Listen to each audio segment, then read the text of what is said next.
আর কত? এইবার একটা কিছু কর। মুখে মুখে সবাই কইতে পারোস, চাকরি দে। চাকরি না দিয়া আমি যদি তরে টেকা বানানোর গাছের খবর দেই, মানে পর একবার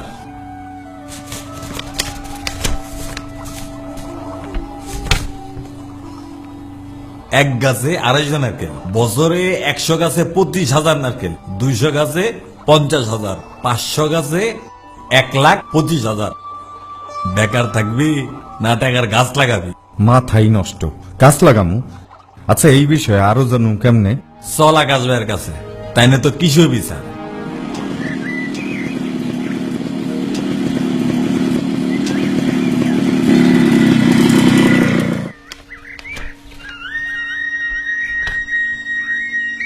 হ্যাঁ, সঠিক সিদ্ধান্ত নিয়েছো মানিক। নারিকেল বাংলাদেশের অন্যতম অর্থকরী ফসল। এটা এমন এক বৃক্ষ যার প্রতিটি অঙ্গ জনজীবনে কোনো না কোনোভাবে কাজে আসে। তবে আমাদের দেশে বর্তমানে যে প্রচলিত নারিকেলের জাত রয়েছে সেগুলোর ফলন খুবই কম। গাছ প্রতি বছরে সর্বোচ্চ 50টি নারিকেল পাওয়া যায় এবং ফলন পেতে 6-7 বছর সময় লাগে। নারিকেলের ফলন যাতে তাড়াতাড়ি পাওয়া যায় তাই নতুন খাটো জাতের গাছের আবাদের ব্যাপারে বর্তমানে জোর দেয়া হচ্ছে। নতুন এই জাতের গাছকে যথাযথ পরিচর্যা করলে 2.5 থেকে 3 বছরেই ফলন আসবে। ফলনের পরিমাণ আমাদের দেশি জাতের তুলনায় প্রায় 3 গুণ বেশি। উপযুক্ত পরিচর্যা করলে প্রতি বছর প্রায় 250টি নারিকেল পাওয়া সম্ভব। উন্নত এই জাতের সম্প্রসারণ করা গেলে আমাদের দেশের নারিকেলের উৎপাদন প্রায় 3 গুণ বৃদ্ধি পাবে।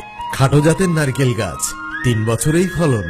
ঠিকমতো পরিচর্যা করলে প্রতি বছর প্রায় 250টা নারিকেল। ফলন বেশি, লাভ বেশি, আয়ও বেশি বেশি। কিন্তু শুরু করুন কেমনে? 6x6 মিটার হিসাবে হেক্টর প্রতি 278টা চারা লাগানো যায়। আদর্শ পিটের মাপ হবে 3 ফুট গুণন 3 ফুট গুণন 3 ফুট। গর্ত তৈরির পর প্রতি গর্তে 15 থেকে 20 কেজি পচা গোবর অথবা আবর্জনা পচা সার দিতে হবে। মাটিতে অবস্থানরত পোকার আক্রমণ থেকে চারাকে রক্ষার জন্য প্রতি গর্তে 50 গ্রাম পরিমাণ বাসুডিন প্রয়োগ করতে হবে।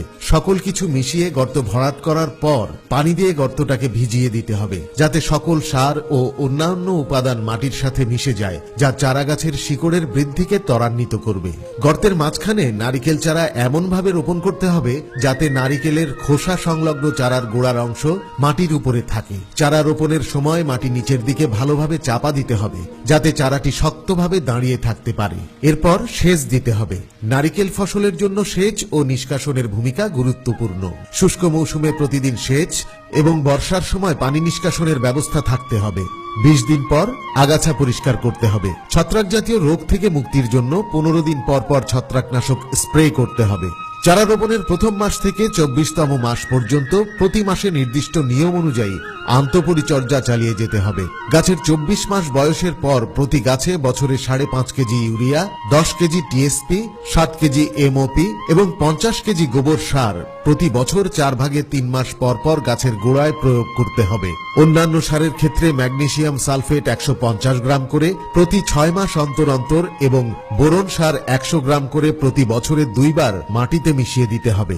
এছাড়া ব্লাড রোট বা কুঁড়ি পচা, ফল পচা রোগ, পাতার ব্লাইট, গন্ডার পোকা, নারিকেল মাইট ইত্যাদি রোগ ও পোকামাকড়ের আক্রমণ প্রতিহত করতে নিয়ম অনুযায়ী ঔষধ প্রয়োগের মাধ্যমে পরিচর্যা করতে হবে।